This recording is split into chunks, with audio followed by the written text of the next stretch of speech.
খাগড়াছড়ির মাটিরাঙ্গার নিখোঁজ গ্রাম পুলিশ সদস্য মোহাম্মদ হানিফ মিয়াকে মরদেহ সীমান্তের ওপারে ভারতের ত্রিপুরায় পাওয়ার খবর মিলেছে।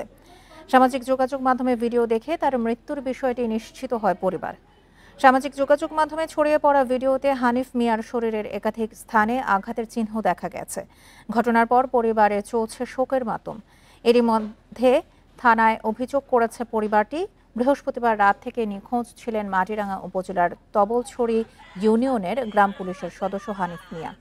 মাটিরাঙ্গা উপজেলা নির্বাহী কর্মকর্তা মঞ্জুর আলম গ্রাম পুলিশ সদস্য হানিফ মিয়ার মৃত্যুর বিষয়টি নিশ্চিত করলেও কিভাবে তার মৃত্যু হয়েছে তা নিশ্চিত হতে পারেননি।